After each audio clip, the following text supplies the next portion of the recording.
Alright, welcome back everybody to this week's video log. I'm going to try to keep it a little bit quicker today as my kids are napping and I've got some housework to get done, so for your sake and mine I'll try to keep this brief. Today I want to talk about two things. I want to talk about asking the right questions, and with that, setting goals and what a goal should look and sound like. So to start with, asking the right question.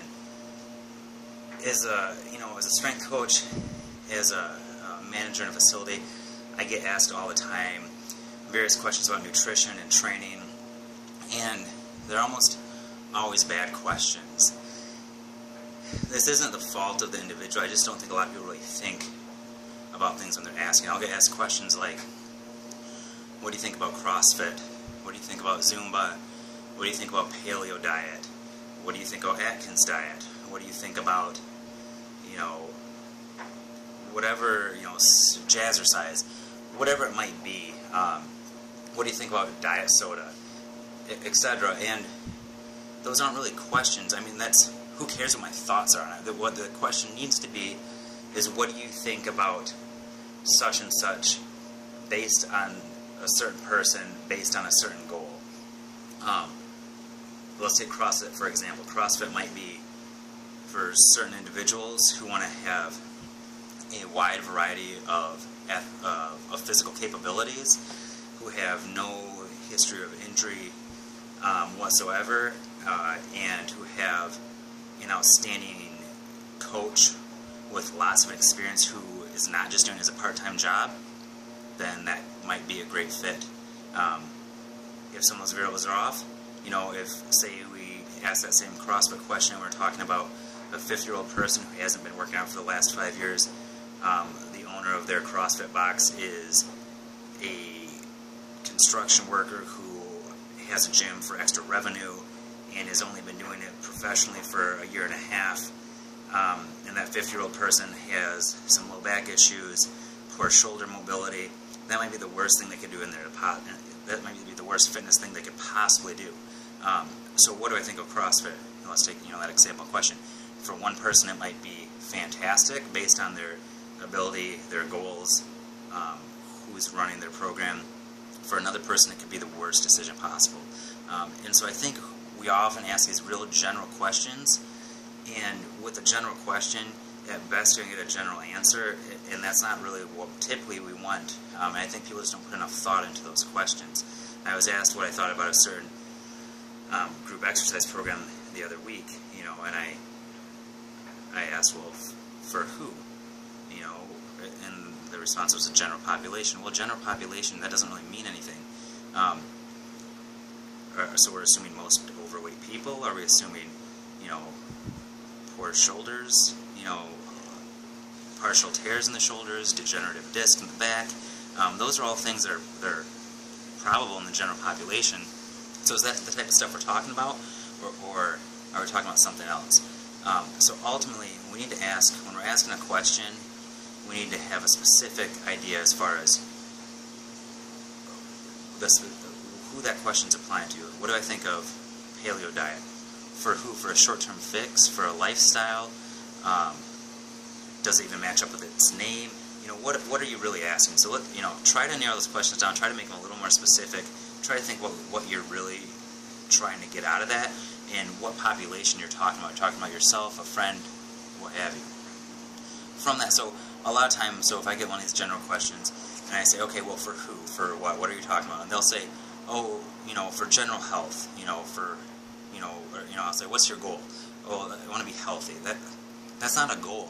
I mean, maybe it is, but I want to be healthy. A goal, you need to be able to measure. So how are you measuring your markers of health? Or, I want to be fit. Well, fit for an NFL offensive lineman is a lot different than fit for, a ballet dancer, which is a lot different than fit for a handball player or a rugby player or any other athletic population or a sedentary person. So we need to have things that we can measure. So even if, okay, my goal is to be healthy and fit and have longevity of quality of life, then we need to narrow that down, though, and we need to have things that we can measure. So I want to drop my blood pressure my systolic blood pressure by 10 points, I want to drop my diastolic blood pressure by 5, or I want to drop my resting heart rate from 75 beats a minute to 60 beats a minute, or I want to decrease my waist circumference from 42 inches to 35 inches. You need to have hard, tangible numbers that you can measure, because otherwise you have no way of knowing if you're being successful, if what you're doing is even working. And once you have those hard, tangible numbers with your goal, then you need to have a plan on how to achieve that. You know, it's great to say, I want to lose weight. You know, I want to lose 50 pounds. Awesome. When do you want to lose 50 pounds by? You have to give yourself some accountability. So once you have those hard, tangible numbers, you need to set a time frame, and you need to make sure it's realistic. If you don't know what realistic is, then you need to find a professional who's worked with hundreds, thousands of people who can help you set clear expectations on what is realistic to achieve that goal in. And then once we have that time frame laid out, we have a specific goal that we are able to measure, we have the time frame laid out, then we need to make sure we take the appropriate steps to get there. So I can say I want to lose weight. I can't do anything. I can't just say I want to lose weight and lose weight. I need to either A, reduce my caloric intake, B, increase my physical activity without increasing my caloric intake, or C, do some combination of the two. So from there, we need to take those steps. So how, I need to be in a certain caloric deficit every day. So each day I need to do that. I need to eat less food, or I need to complete more exercise, or that combination of. So you need to pick the things that you can control. If you had a health-oriented goal, I want to drop my my systolic and diastolic blood pressure by 10, 5 points, or my resting heart rate by 10 beats a minute, whatever it might be, then you need to figure out what you might need to do to accomplish it. More cardiovascular exercise, whether it's steady state or interval training. How often do you need to do that in order to accomplish it in the time frame that you're looking for? So I think that's something that we often lack. So asking the right questions about our exercise program, about our nutrition, making sure it's specific to ourselves and our population, and really think about what we are asking and what we're looking to find out. When it comes to our goal setting, making sure that we have a real goal.